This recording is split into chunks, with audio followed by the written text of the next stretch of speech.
We're here today with Missy and Sherry from the Huntsville Training Center. You'll see them throughout the DVD. The first thing we want to do is help you maintain leadership in your pack. I want you to remember what the definition of anthropomorphism is, the application of human emotion to something that's not capable of human emotion. Dogs are not little children with fur. They drink out of the toilet, they eat their poop. They're not us. They're reactionary animals. They're not capable of a higher level of thinking like we are. But more so, what I want you to remember is dogs are pack animals, and their sole survival on this earth is based on the survival of the pack. In their minds, if someone's not in charge, the whole pack will perish. It's that important to them. Remember, it doesn't matter if you think you're leader of the pack. It only matters if your dog thinks that you are. What a dog wants most is to be a submissive member of a pack that has obvious dominant leadership. When they have that, all their needs are met. Your responsibilities as a leader are to control the decisions your dog makes, avoid being emotional, and be consistent. If your dog is allowed to make his own decisions, he's going to make decisions that are good for a dog. Being consistent is one of the biggest jobs you have. It can also be the most challenging. If you're not being consistent with your dog, you're sending mixed signals, leading to confusion about who's actually in charge. Remember, you're either dominant or submissive. There's no middle ground. Lastly, remember when working with your dog to avoid being emotional. Your dog will only translate this emotion into weakness or excitability, neither of which are productive during a training session. You wear the crown in your household, and your sanity is our #1 goal. So utilize your crate if things get out of hand. If you keep these tips in mind, maintaining the leadership role in your pack should be no problem.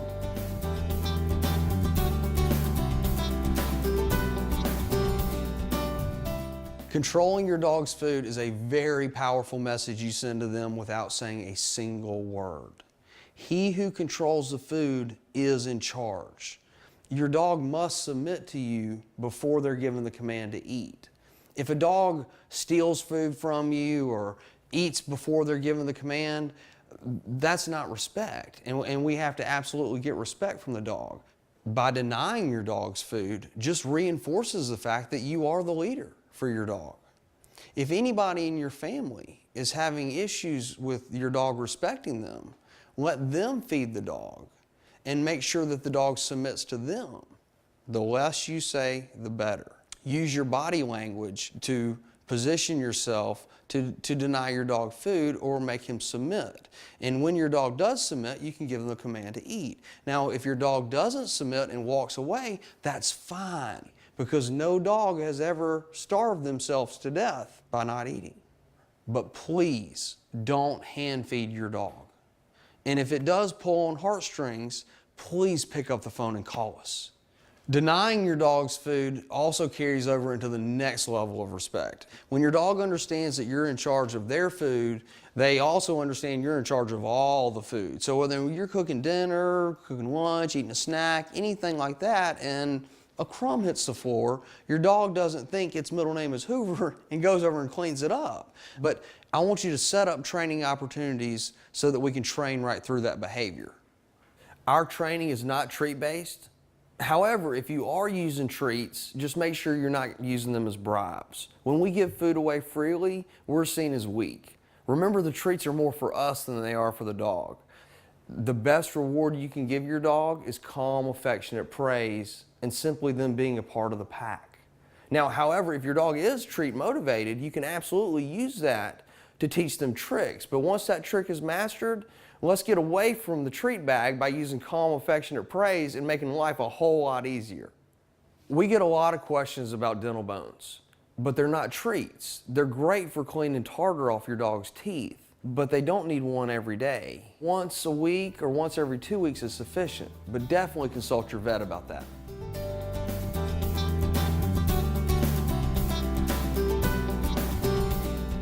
Let's talk about den mentality and security issues. If your dog is peeing and pooping in your house, jumping on your guest, barking at the door, growling at you, or free roaming in your house, they're still holding on to that leadership role. You still have some work to do in establishing yourself as leader of the pack in their eyes. The simple act of free roaming in your home gives your dog permission to take back over those chief of security roles. This is why it's important to utilize your crate if you can't supervise your dog. If you're dealing with potty training issues in a puppy that's less than 6 months of age, you're more than likely dealing with a purely physical urge. If an accident happens while you're at home, it's your fault, plain and simple. Be sure you have him on a regular schedule and take him out frequently. Remember to always take him out right after he eats or drinks, if he's just woken up, if he's been playing or running for 5 to 10 minutes, or if it's been a while since he's last went out. Puppies are hard work, and it takes a lot of diligence to be successful in potty training. Again, remember to utilize your crate if you can't supervise your puppy. If your dog is over 6 months of age, he has complete control of his pee and his poop. He puts it exactly where he wants it to be and looks at you and says, "You're welcome." Of course, your response to this is, "No, thank you." If he's holding on to that alpha role, he feels like it's his job as leader of the pack to mark the den in order to secure it, even if it only happens every week or so. Again, we can't emphasize enough, utilize the crate if you don't have time to supervise your dog. If your dog is free roaming, he's accomplishing something, and that something is going to be good for a dog, not for us. Does your dog give you a grr when you try to move her from the chair or the sofa? This is a good report card to help you evaluate your status as pack leader. The alpha is in charge of who sleeps where. The alpha also uses elevation to help establish pack order. If you're still having issues with your dog, you may need to restrict the use of furniture or at least limit the time that she has on the couch. Remember, if she's sitting in your lap, always make sure to have a hand on top of her. Barking at a door is a dog's way to alert you, other pack members, and your company that a pack already occupies the den. Be sure to set up these situations when you know you can win to help teach your dog not to bark at your guests. If you are bringing your dog with you to the door, make sure he is not leading you to the door. He must follow behind you, sit, and wait patiently for you to greet your guests. Ask your guests not to look at your dog or show affection to him until he is calm. Remember, petting a dog when he is excited or anxious only rewards that behavior. Jumping on people is a dog's way of checking for dominance. Remember, they're not a small child who's reaching up because they're excited to see you. If a dog's jumping on you, they're either trying to control you or they're anxious about your intentions. Set up opportunities to correct unwanted behaviors. Think back on times when your dog has jumped up on someone and try to recreate those situations when you know you have time to win. Remember, be sure to reward your dog with praise and physical touch when they greet guests without jumping on them. Don't lay the burden of guarding your home on your dog. Remember, you can't have a guard dog as a pet. You're better off installing a security system.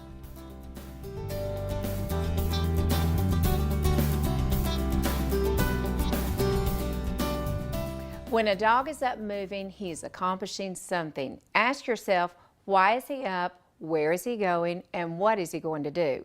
Again, he's probably accomplishing something that would benefit a dog, not a human. Alpha is the one who has the privileges to move freely about the den. Make sure that your dog is clear about his boundaries. Consistency is the best way to teach him not to free roam. Be sure to create a bed with a boundary. This will give your dog a visual boundary or space to stay within. This will also help you remember where you put your dog. The bed can be as simple as a bath mat, old towel, or rug you already have. You can also move the bed to different rooms or simply use a rug or mat you already have in that room. Make her stay on the bed until you give her permission to move. You may need to desensitize her to movements if she is easily distracted. Practice moving while she stays on her bed. If she breaks a command, give her a correction. Consistency is vital for your success. The more you practice, the quicker she learns. Be sure to give voice commands like get on your bed or just bed, and use proper body language in order to reach your goal of being off lead by 2 weeks. This will have your dog getting on her bed with a verbal command. Give the command only once. If she doesn't obey, give her the proper correction. Remember, there is no furniture allowed for the first 2 weeks. After 2 weeks, your dog must be invited on the furniture. If your dog gets on the furniture uninvited and you want them off, give her the proper correction and put her back on her bed. Be sure not to say anything. The less you say, the better. Again, dogs use elevation as a way of showing rank order in the pack. A dog who is on the floor understands that all pack members sitting on the furniture are higher ranking than she is. If you're used to your dog sleeping in the bed with you, that's fine. Just make sure they're invited onto the bed. If they jump up uninvited, give them the proper correction to get them off the bed. Make them wait just a few minutes, then invite them up on your terms. It's important to remember that if your dog growls at you or anybody else if you try to move them on the bed, it's not a good idea for them to sleep with you until you have fully established yourself as leader in their eyes.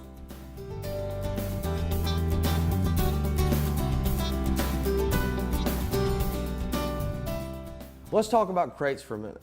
Utilizing your dog's crate during training really helps you maintain the leadership role. Pack rank order is very fluid. It is very important that your dog is not allowed to regain any leadership roles while unsupervised. This will only confuse your dog and just extend your training period. Remember, somebody's always got to be in charge because to them, it's life or death. Remember that big word, anthropomorphism? Just let go of that guilt. Because to a dog, when you're gone, you're just gone. And when you're back, you're just back. He just knows he's taken care of while his leader's away. And he's glad to see you when you get home. You wouldn't leave a 2-year-old alone in your house unsupervised, and you shouldn't leave your dog either. The reasons for leaving your dog in a crate far outweigh the reasons not to. Maintaining dominance and the safety of your dog are your main goals. It also helps reduce the stress and helps you have a calm, relaxed dog. For dogs who are not accustomed to a crate, be sure to desensitize them to the crate before leaving them in there for a long period of time. You'll need to practice getting your dog in and out of the crate when you're not leaving the house. Use lots of verbal praise to encourage them when entering and exiting the crate. Then try closing the door for a few seconds, opening the door, and inviting him back out. Make sure he does not bolt out when you first open the crate door. He should wait until you invite him out. Make sure he is calm when he exits the crate. Your dog will quickly associate that a calm dog gets to come out of the crate, not an excited dog. After you've practiced how to get your dog in and out of the crate, begin to leave them in there for a short period of time. Practice leaving him in there for a little while you're at home or for short little trips. This will really help transition into the longer periods of time that you are gone.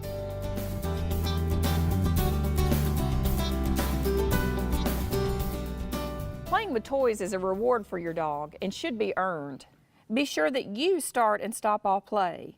This goes along with controlling all of your dog's movements. You can use the toys as a reward for your dog staying on her bed, as social time with you and other pets, or as training time. Playing with your dog is an important part of the training process. Just make sure that you control the play, not your dog. If you have a dog who thinks she owns the toys, she's considering them her possessions. Until your dog goes to work each day and brings home a paycheck, she owns nothing. This possessive behavior turns into territorial aggression and can be very dangerous around children. It can also cause anxiety in your dog. You bought the toys, so therefore you own them. Remember, if your dog growls at you when you take the toy away, he does not respect you. If your dog is destroying her toys, take them away. It's as simple as that. To correct this behavior, you have to supervise her play with the toys. As long as she plays nicely with her toys, she gets to keep them. She'll learn quickly that a calm dog gets to play with toys. A destructive dog does not. Many of us think our dogs need a toy in their crate to keep them occupied while we're gone. Most of the time, this only causes more anxiety with our dog. We want them to relax in their crate, not get worked up. Never play tug or wrestle with a dog that has the tendency to be aggressive. Even though we think of it as play, your dog does not. He will consider it practice, and practice makes perfect. This is not a behavior you want your dog to perfect.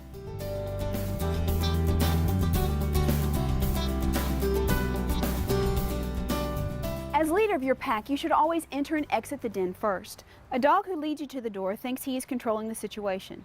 If he's leading you to the door, he owns that door. Your dog should be given the command to come and then follow you. This reinforces you as the leader, and your dog will understand that you're in charge of greeting guests and to wait patiently until the guest engages your dog. Practice the door drill when you have time.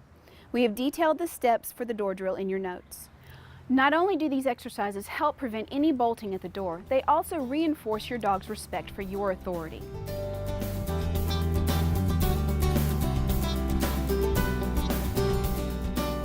Did you get your dog for a child who wants one?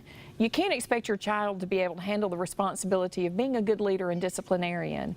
This responsibility will always fall on the parents. Your dog will most likely see your children as litter mates. This doesn't mean they can't become leaders. It only means you'll need to guide and help them in this process. Puppies play with one another by mouthing, jumping, and rolling on top of each other. Their play always has a purpose. At an early age, they begin to establish dominance with each other. As you watch your puppy play with your child, you can see how the mouthing, jumping, and rolling is the same type of play they would use with a litter mate. It's important for you to control this type of play. If your puppy is allowed to play with your child in this manner, he will try to move himself higher in rank order than your child. Another important thing to remember is that your dog translates our emotions as energy. Children are very emotional and may begin to cry if the puppy bites hard. Your puppy will only see this as excitement, not as a sign to stop. There are a few things that you can do to give your children higher status in your pack than your pup. Make your dog stay on his bed while your kids are up moving around. A dog who is allowed to free roam has the same rank order as your children. When you're out in the yard, have your dog on a lead and control his movements outside as well. This will help later when your kids want to play in the yard with their friends. Teach your dog that he is not always welcome to join in when your children are playing. He will learn patience and that he needs to be invited to play with the children. You also need to make sure you teach your children their limitations and boundaries with your dog. Remember, you're asking your dog to give everything up to you. In return, we have to provide them with proper protection. Very young children will need to be taught not to pull on the dog's tail or hit the dog. This can be seen as aggression, and he may choose to be aggressive back. Both children and dogs need to learn to respect each other's space. Your children also need to know when they can play with the dog and when he needs to be left alone while you're training him. If you're training your dog to stay on his bed and the children keep coming over to hug or play with the dog, this can be very confusing for him. It's good training for both the dog and the children to wait until you give them permission to take a break and play, but only if they've waited patiently for a while. It's important to get your children involved in the training process. One way to do this is to ask them to help walk the dog. Ask your child to walk with you at first. Explain the walking technique and have them watch you while you are walking together. The next step is to pass the lead over to the child while you are still walking beside the dog. You will need to give the corrections at first to help keep the training consistent. The next step is to gradually release responsibility as your child shows he can correctly handle the dog. This may be more difficult with large breed dogs or very hyper dogs. Be sure never to leave your children alone with your dog. Your presence will help ensure success. Your children can also learn to give your dog commands and expect them to be followed. Remember, it's important that your child is not emotional at the time they are given the commands. Be sure they are using proper body language and a firm tone when given the command. If the dog does not follow the command, you will need to be the one to give the dog the correction. If your child gives the dog a correction and he does not see your child as leader yet, he may try to correct your child by nipping or mouthing. He is basically correcting your child. Again, never leave your dog and children together unsupervised. Generally, by the age of 12, children are able to start taking on training responsibilities.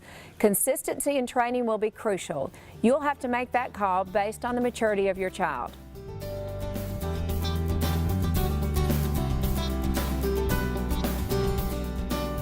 Leading the walk is the #1 way for you to show your dog you're the leader. Your dog sees the walk in a much different way than we do. While we're thinking about getting some exercise, exercising the dog, maybe even getting some fresh air, your dog is on a hunt. Remember, he who controls the hunt is in charge. Make sure you have the right equipment before you begin the walk. We want you to use a chain collar or prong collar, depending on the temperament of your dog, until your dog is consistently predictable on the walk. The chain and prong collar mimics a mom's correction. You're also using the sound and the vibration of the collar to let the dog know he's out of position. When a dog learns his boundaries, he will begin to self-correct when he hears and feels the chain move. But please remember, if you're using a prong collar, make sure we go down to the chain collar before we go back to using the regular collar. An e-collar is a great option to consider if you want to work your dog off leash at longer distances. For some hard temperament dogs, this type of collar will give much more of a motivational correction. If you have questions about which type of collar is best for your dog, please call us. We'd be glad to help. When you're walking your dog, make sure you're giving your dog the right corrections. Timing and consistency are very important during the walk. The correction should be a quick pop and then back to loose. You want the message to be clear that the behavior they are exhibiting is not acceptable. A quick pop will also help to break their concentration and to refocus on you. Also, remember, the less you say, the better. You want your dog to associate his behavior with the corrections, not your words. Avoid pulling on the lead. We are so used to predicting bad behavior from our dogs that we tend to try to hold them back. When you hold the lead tight, your dog feels your tension. Pulling can be interpreted as you encouraging their behavior and also allows them to focus on what they want, not you. Don't allow your dog to start and stop the walk. He should be following you at all times. If your dog is eliminating or sniffing on the walk, he is expanding his territory or checking scent marks. After he eliminates once, he should be done. Remember, dogs use their ways to communicate. Make sure you are giving your dog the opportunity to exhibit the right behaviors. The less you have to use the lead, the quicker you are to getting away from the lead. Be consistent. Inconsistency causes your dog to be confused about his job on the walk. We want the dog to see you as the leader 100% of the time.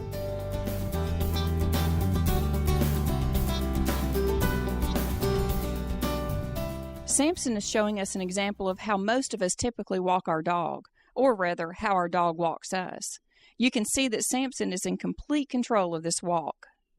Now here we have an example of how your dog should be walking. Notice the leash is loose. There's a nice J between Adam and Emma. Also notice how Emma is focused on Adam. Remember, whoever leads the walk is in charge. Always have a set route in mind and don't stop or deviate from that route. Stopping to smell or eliminate is your dog controlling you. Remember, movement is huge to dogs. Your dog should not be moving unless you're giving her permission to move. The purpose of this drill is to practice being stationary outside with all the distractions. This drill is particularly important in helping you to get your dog to be off leash.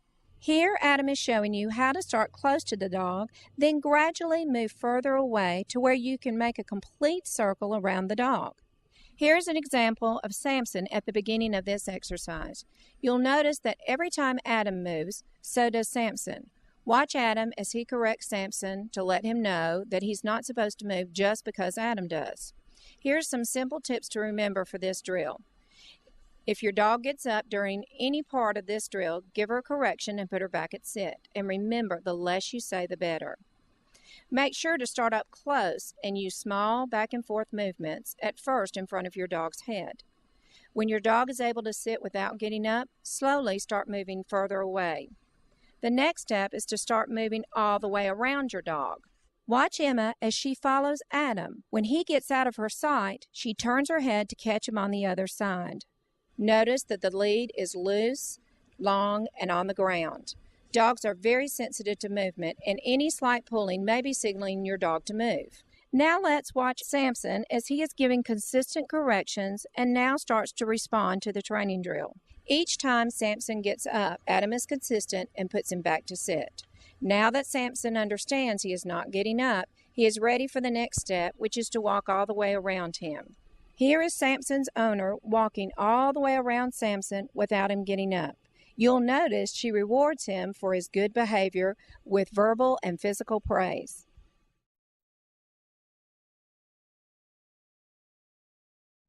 We'll use Samson as an example again. You can see that Samson is focused on everything but his owner. The purpose of practicing the whoa, sit, come exercise is to help break forward motion if your dog is consistently pulling ahead of you. Simply stop, say whoa, then give the sit command once. Stopping first before giving the whoa command allows your dog the opportunity to follow your lead based on your movements and position. If he does this, you know he is focused on you. Remember, only give the sit command once. If your dog does not sit, use the lead to make your point. Practicing this command several times in a short span provides repetition with the sit command.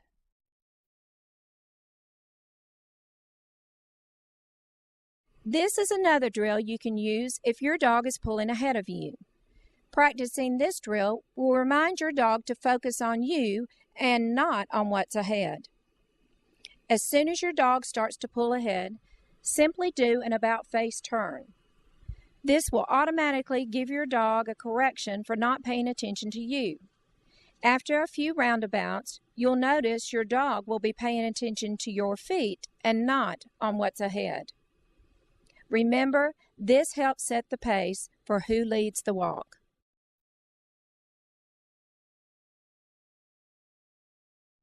The zigzag exercise is not only a good exercise to teach your dog to focus on your body positioning and movements, it's also a great report card to let you know how much you've progressed in your leadership role. If your dog is yielding to your movements without correction from you, then you are making great progress towards having a dog that is completely focused on you instead of his surroundings. The zigzag exercise is exactly that. Walk your dog diagonally in one direction, then turn to your left or right and walk diagonally again. See how Emma is following Adam's lead, either yielding to him if he walks into her or following if he walks away. When practicing this technique, if your dog does not follow you when you zig, give a quick correction with the lead. If he doesn't yield to you when you zag, then use the lead for correction or simply use your knee to nudge him out of the way, all without saying a word.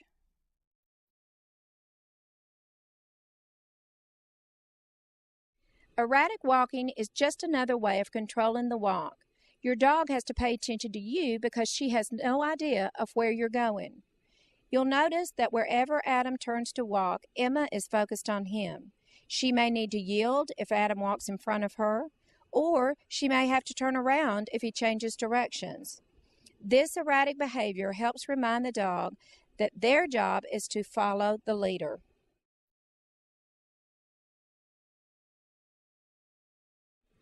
The half hitch is a maneuver we use to help remind a dog she is not in control. If you have a dog who is paying more attention to outside distractions, this is a good tool to use. Simply lay the lead down the dog's back, go around her belly, and cross under the lead one time. If the dog begins to pull, she will automatically back up to take the pressure off the lead. Be sure the lead is loose if she is not pulling. This is a great tool to use with a big or powerful dog. If you are outside walking your dog and see a problem situation up ahead, simply stop, put the half hitch on your dog, make sure it is loose, and then continue walking. This tool gives you the power to control your dog in any situation. If you have difficulty with this maneuver, please don't hesitate to call. We will be happy to assist you. Practicing a good walk, utilizing all of these techniques, will get you a wonderful dog who is well-mannered and working towards being off-leash. Remember Samson, pulling on his leash, walking his owner instead of his owner walking him, distracted by everything around him? Here's Samson after about 30 short minutes of training. Look how well he's focused on his owner and how much more relaxed and happy she is to be with him. Now that's talking dog. Thank you so much for letting us come into your house and help you with your dog. If there's anything we can do to help, any questions, please go to the website, send us an email, or just pick up the phone and call us. We're always here to help.